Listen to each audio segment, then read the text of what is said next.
On the first day of unleavened bread, the disciples came to Jesus saying, "Where do you want us to make preparations for you to eat the Passover?" He said, "Go into the city to a certain man and say to him, 'The teacher says, my time is near. I will keep the Passover at your house with my disciples.'" So the disciples did as Jesus had directed them, and they prepared the Passover meal.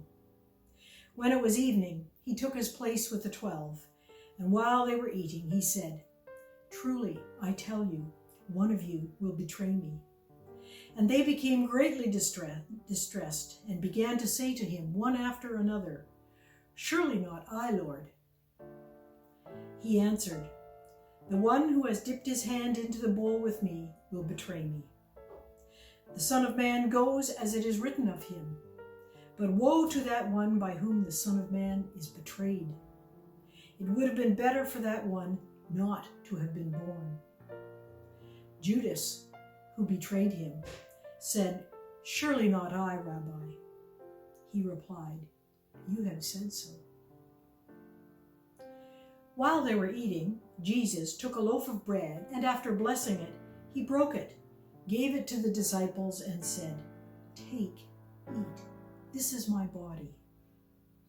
Then he took a cup, and after giving thanks, he gave it to them, saying, "Drink from it, all of you, for this is my blood of the covenant, which is poured out for many for the forgiveness of sins. I tell you, I will never drink of this fruit of the vine until that day when I drink it new with you in my Father's kingdom." Now reading from John chapter 13, verses 1 through 17, and then 31 through 35. Now before the festival of the Passover, Jesus knew that his hour had come to depart from this world and go to the Father.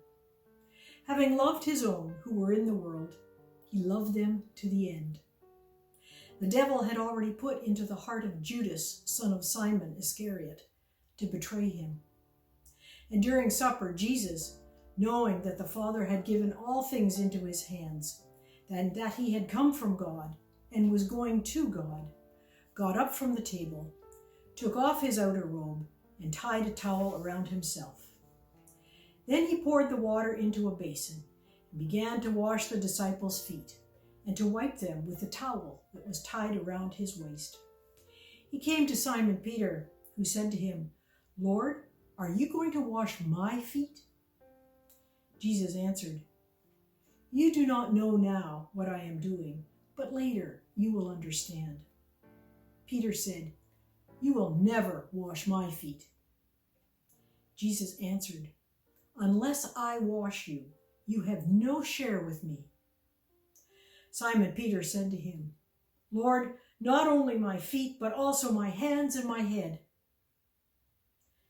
Jesus said to him, "One who is bathed does not need to wash except for the feet, but is entirely clean. And you are clean, though not all of you."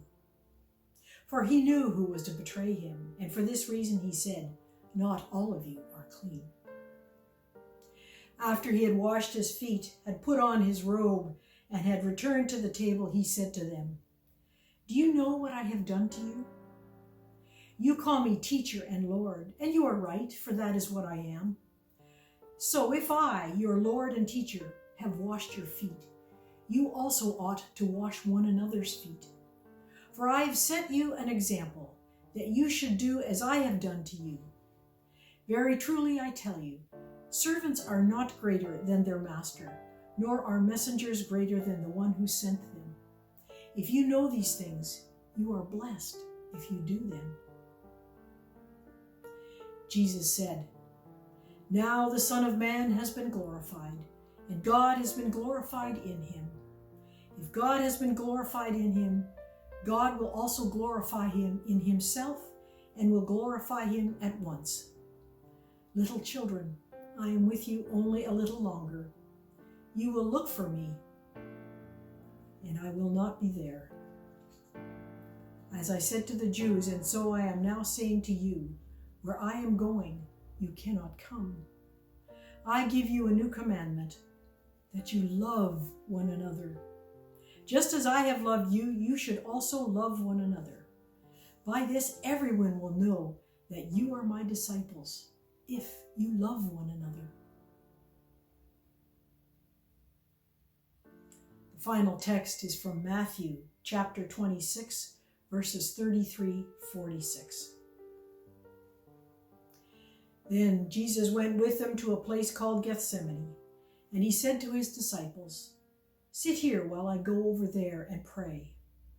He took with him Peter and the two sons of Zebedee, and began to be grieved and agitated. Then he said to them, "I am deeply grieved, even to death. Remain here and stay awake with me." And going a little farther, he threw himself on the ground and prayed, "My Father, if it is possible, let this cup pass from me. Yet not what I want, but what you want." Then he came to the disciples and found them sleeping. And he said to Peter, "Could you not stay awake with me just 1 hour? Stay awake and pray that you may not come into a time of trial. The spirit indeed is willing, but the flesh is weak." Again he went away for a second time and prayed, "My Father, if this cannot pass unless I drink it, your will be done." Again he came and found them sleeping, for their eyes were heavy. So leaving them again, he went away and prayed for the third time, saying the same words. Then he came to his disciples and said to them, "Are you still sleeping and taking your rest? See, the hour is at hand, and the Son of Man is betrayed into the hands of sinners. Get up, let us be going. See, my betrayer is at hand."